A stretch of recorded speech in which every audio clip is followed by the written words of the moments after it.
Hai, masih bersama saya, Mr. Z, bicara.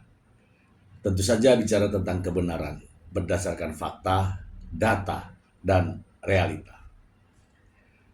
Teman-teman, dalam kasus Nikita Mirzani, teman-teman, bukan hanya Nikita Mirzani saja yang sebagai terdakwa, namun di sana juga ada Mail Saputra atau Mail Marzuki, ya. Ismail Marzuki memiliki peran penting ya dalam kasus tersebut. Mengapa? Memang dalam dakwaan pemerasan dan juga tindak pidana pencucian uang, Nikita Mirzani tidak secara langsung menerima uang tersebut. Tidak secara langsung menerima uang dari korbannya. Namun ada peran orang lain, yaitu Ismail Marzuki. Nah, di sini teman-teman, karena keduanya dijadikan terdakwa, maka pemberkasannya dilakukan split sync. Artinya adalah Nikita Mirzani sebagai terdakwa, Mail Saputra sebagai saksinya. Ketika Mail Saputra ditetapkan sebagai terdakwa, maka Nikita Mirzani sebagai saksinya. Saksi yang saling menjadi terdakwa ini disebut sebagai saksi mahkota. Teman-teman, saya mencoba menganalisa peran ketika Mail Saputra atau Ismail Marzuki ini menjadi saksi mahkota dalam kasus terdakwanya Nikita Mirzani. Yang jelas melihat dari drama-drama persidangan, sepertinya Nikita Mirzani banyak menolak kesaksian saksi-saksi yang lain. Berbeda dengan Mail Saputra. Dia selalu mengatakan, ya itulah yang sebenarnya. Nah, di sini akan menjadi sesuatu yang berbeda ketika Mail Saputra yang menjadi saksi terhadap Nikita Mirzani. Selain itu teman-teman, ada permintaan uang. Mail Saputra menyebut nominal itu berdasarkan dari apa yang ditulis oleh Nikita Mirzani. Nikita Mirzani menuliskan satu kalimat yang di situ tertulis, mau makan apa? 5M anjir, ya kan? Artinya apa? Dari tulisan pesan tersebut ya, teman-teman ya.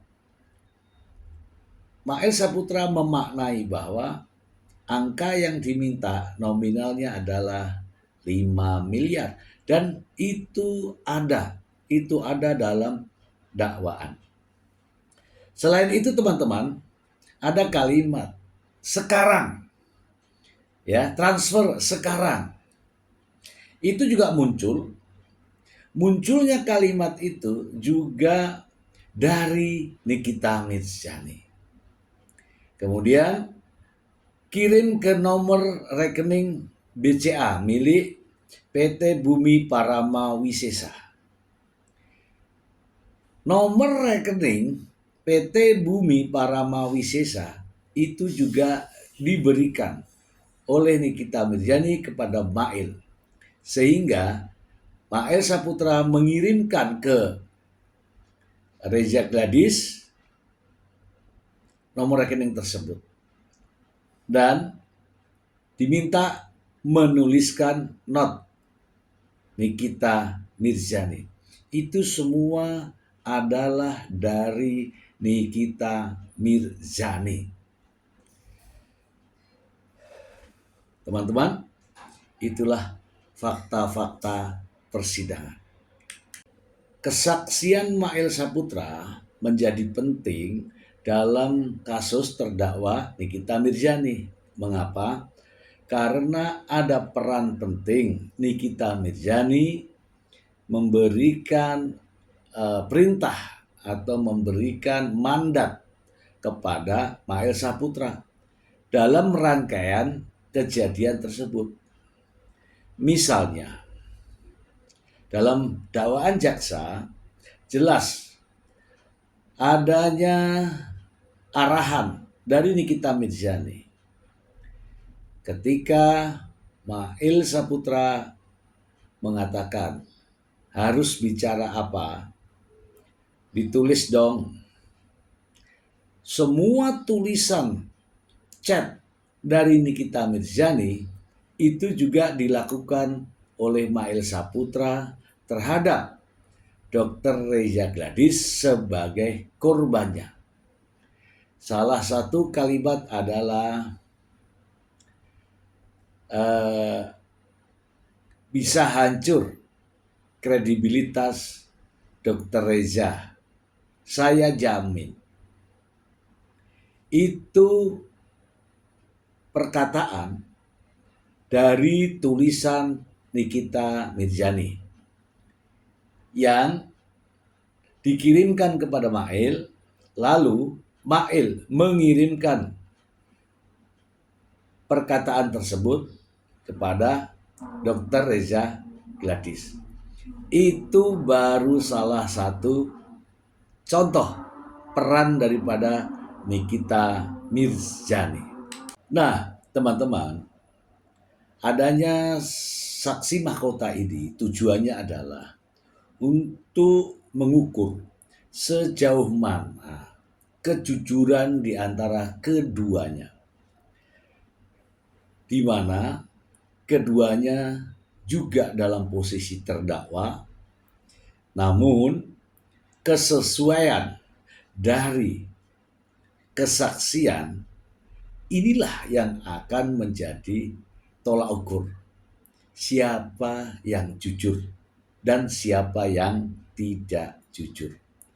Dari keterangan saksi mahkota ini untuk mendapatkan kesaksian yang terjadi sebenarnya, fakta yang sebenarnya, dan dipastikan jika salah satu mengingkari adanya fakta, maka disitulah terdapat ketidakjujuran. Dan ketidakjujuran ini justru akan menimbulkan pertanyaan-pertanyaan dari jaksa penuntut umum, dari pengacara atau kuasa hukum, juga dari hakim yang menyidangkan perkara tersebut. Di sini hakim menilai bahwa di antara keduanya ada yang tidak sinkron, sehingga dapat disimpulkan bahwa ada ketidakjujuran. Nah, siapa yang tidak jujur? Inilah yang akan menjadi pertimbangan hakim. Hakim akan menilai dengan mempertimbangkan fakta-fakta persidangan bahwa di antara satu dari keduanya ada yang tidak jujur, ada yang tidak mengakui perbuatannya, ada yang berbelit-belit, ada yang mempersulit persidangan, dan sebagainya. Dari pertimbangan hakim ini tentu saja konsekuensinya adalah akan memperberat hukuman bagi terdakwa yang tidak jujur. Teman-teman, dalam hukum di Indonesia ini dikenal istilah justice kolaborator, yaitu terdakwa yang bekerja sama dengan aparat penegak hukum untuk mengungkapkan, untuk membongkar praktek-praktek kejahatan yang sedang disidangkan. Terhadap Ismail Marzuki ada peluang untuk menjadi justice kolaborator. Mengapa? Karena sejatinya ide dari kejahatan ini bukanlah dari pemikiran seorang Ismail Marzuki. Dan Ismail Marzuki mengetahui secara jelas pola-pola kejahatan yang sedang disidangkan. Kali ini sedang memeriksa kasus pemerasan dan juga tindak pidana pencucian uang. Keterlibatan Ismail Marzuki hanyalah menjalankan perannya sebagai seorang asisten, sebagai seorang pembantu, sebagai seorang pesuruh. Namun akibat yang ditimbulkan adalah Ismail dinyatakan secara bersama-sama melakukan tindak pidana. Dan tentu saja ancaman hukumannya sama persis dengan pelaku utamanya. Ismail Marzuki berpeluang menjadi justice kolaborator yang tentu saja teman-teman ada persyaratan yang harus Ismail Marzuki penuhi. Dan dengan menjadi justice kolaborator, Ismail Marzuki akan mendapatkan perlindungan hukum terhadap pengungkapan kasus yang sedang dalam persidangan ini. Nah, untuk menjadi justice kolaborator ini, tentu saja Ismail harus sepakat untuk mengungkap kejahatan yang sedang terjadi, yang sedang disidangkan, agar semua menjadi terungkap secara terbuka. Kemudian Ismail Marzuki juga harus memberikan informasi secara benar kepada penegak hukum, dalam hal ini jaksa dan juga hakim. Dan Ismail Marzuki diwajibkan memberikan kesaksian yang benar dalam proses persidangan. Itulah syarat-syarat menjadi seorang justice kolaborator. Dan apakah Ismail Marzuki mau menjadi justice kolaborator? Pertama, jika Mail tidak mau menjadi justice kolaborator ini, maka ancaman hukumannya adalah sama dengan pelaku utamanya. Karena jerat hukumannya adalah sama, dakwaannya sama. Mereka dianggap melakukan perbuatan tindak pidana tersebut secara bersama-sama. Inilah yang akan menjadi pertanyaan, menjadi pilihan dari Mail Saputra atau Ismail Marzuki. Apakah Ismail Marzuki mau menjadi justice kolaborator. Yang berikutnya adalah Ismail Marzuki dan Nikita Mirzani didudukkan sebagai terdakwa dalam kasus pemerasan dan tindak pidana pencucian uang.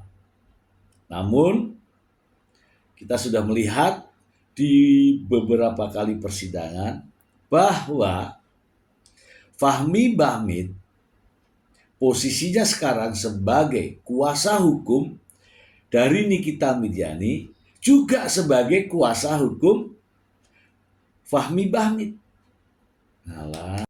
Dan faktanya adalah ketika Nikita Mirzani ditetapkan sebagai terdakwa bersama-sama dengan Mail Saputra, Fahmi Bahmid di sini sebagai kuasa hukum keduanya.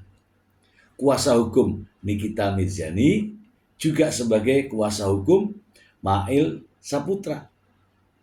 Nah, dari sini kita bertanya teman-teman, apakah Mail bersedia menjadi justice kolaborator? Untuk menjadi justice kolaborator ini tentu saja harus kuasa hukum yang berbeda. Harus Mail mengambil keputusan bahwa Fahmi Bahmid tidak sebagai kuasa hukumnya. Sebab apa? Kalau Fahmi Bahmid tetap menjadi kuasa hukum dari Ismail Marzuki, sementara Ismail Marzuki menginginkan untuk menjadi justice kolaborator, tentu saja Fahmi Bahmid tahu bahwa ini tidak menguntungkan Nikita Mirzani sebagai kliennya. Dan tentu saja pantang bagi Fahmi Bahmid untuk memberatkan Nikita Mirzani. Satu-satunya cara adalah Ismail Marzuki memutuskan tidak menggunakan jasa pengacara Fahmi Bahmid dan menunjuk pengacara baru, kemudian bersikap mau menjadi justice kolaborator dengan pengacara yang baru. Dari sinilah niat keinginan menjadi justice kolaborator Ismail Marzuki bisa terpenuhi. Karena jelas tidak mungkin pengacaranya mengizinkan Ismail Marzuki menjadi justice kolaborator untuk mengungkap kebenaran, mengungkap kasus ini, sementara akan berlawanan dengan terdakwa Nikita Mirzani. Inilah resiko-resiko yang harus dihadapi jika Ismail Marzuki ingin hukumannya lebih ringan, ingin hukumannya lebih rendah, maka satu-satunya jalan adalah menjadi justice kolaborator. Dan itu harus keluar dari circle pengacara Fahmi Bahmid. Itu tadi alasannya. Tidak mungkin Fahmi Bahmid membiarkan Ismail Marzuki memberatkan keterangannya terhadap kliennya, yaitu Nikita Mirzani. Ini sudah menjadi ketentuan hukum, satu-satunya cara untuk meringankan hukuman terhadap Ismail Marzuki sebagai terdakwa dalam kasus pemerasan dan tindak pidana pencucian uang yang dilakukan secara bersama-sama dengan terdakwa Nikita Mirzani. Satu-satunya cara adalah menjadi justice kolaborator ini. Itu saja teman-teman, semoga informasi ini bermanfaat untuk kita semua. Terima kasih. Bye.